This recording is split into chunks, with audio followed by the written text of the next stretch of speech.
नमस्कार मंडळी, मी मकरंद. आणि मी अंकिता. तुमचं बाप लेक ऑन द ट्रेक या आमच्या नवीन चॅनलवर स्वागत आहे. आज आपण वॉशिंग्टन स्टेटमधल्या ऑलिम्पिक नॅशनल पार्कला आलो आहोत. आजचा ट्रिपचा पहिला दिवस आहे आणि आपण 2 प्रमुख आकर्षण कव्हर करणार आहोत.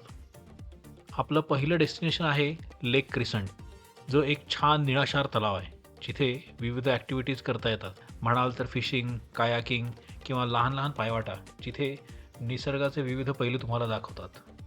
या शॉर्ट ट्रेल्स मुलांसाठी सोप्या आहेत. चला तर मग आपणही एक ट्रेल करू. चला तर मग ही ट्रेल मेरीमेर वॉटरफॉलपर्यंत जाते. अगदी ट्रिपच्या सुरुवातीलाच आपल्याला हरणं पाहायला मिळतात.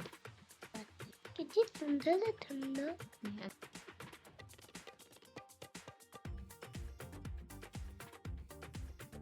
शेवटची तिन्हीसांचा होत असताना आम्ही ट्रेलवरती चाललो आहे.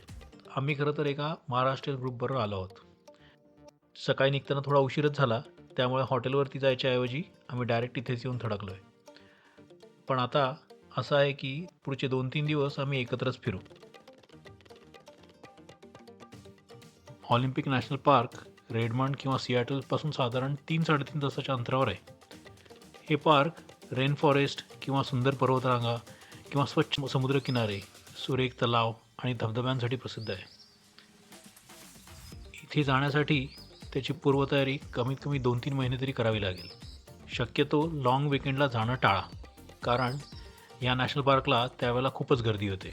शिवाय इथले सगळे व्ह्यू पॉईंट्स पण विखुरलेले आहेत, त्यामुळे एका स्पॉटवरून दुसऱ्या स्पॉटवर जाण्यासाठी कमीत कमी 1 ते 2 तास तरी लागतात. शिवाय गर्दीमुळे पार्किंगसाठी खूप वेळ वाट पाहावी लागते. ऑलिम्पिक नॅशनल पार्कसाठी पूर्वतयारी करताना लागणाऱ्या महत्त्वाच्या टिप्स व्हिडिओच्या शेवटी सांगतोय, त्यामुळे शेवटपर्यंत व्हिडिओ पहा, लाईक करा आणि सबस्क्राईब करा.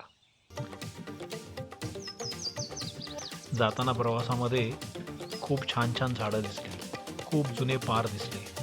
त्या अंधाऱ्या पायवाटीवरून जाताना थोडीशी भीती पण वाटली.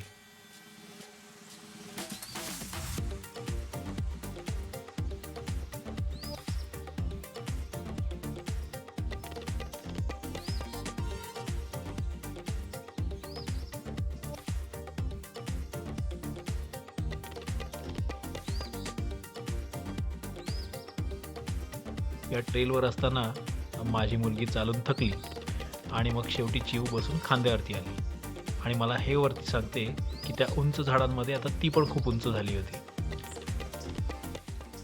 फिरणं म्हटलं की आपण सगळे खूप एक्सायटेड असतो.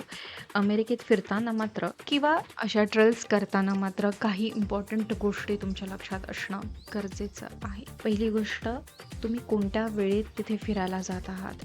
ऑलिम्पिक नॅशनल पार्क फिरण्यासाठी मे ते ऑक्टोबर हे महिने उत्तम कालावधी म्हणून कन्सिडर केले जातात. दुसरी गोष्ट म्हणजे सेफ्टी ॲडवायझरी, जी त्या ठिकाणाच्या वेबसाईटवर किंवा गुगल मॅप्सवरही डिस्प्ले केली जाते.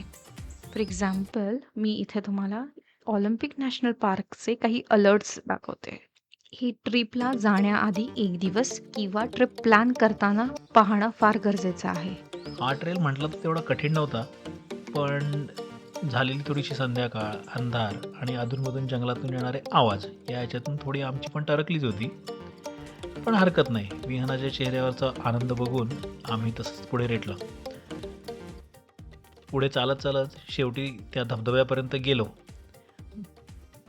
म्हणायला गेलं तर धबधबा तसा काय फार मोठा नव्हता, पण असल्याप्रमाणे प्रथेप्रमाणे तिथे आम्ही आपला सगळे सेल्फी काढले आणि आम्ही आमच्या परतीच्या रस्त्याला लागलो.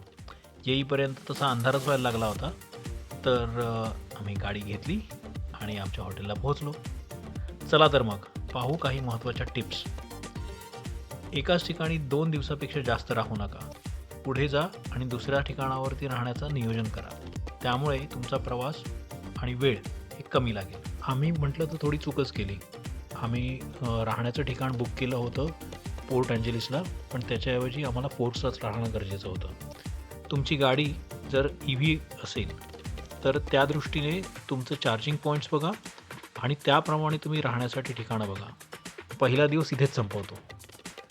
पुढचा प्रवास आणि असलेला आमचा अनुभव हा पाहण्यासाठी आमच्या चॅनलला सबस्क्राईब करा, लाईक करा आणि शेअर करा.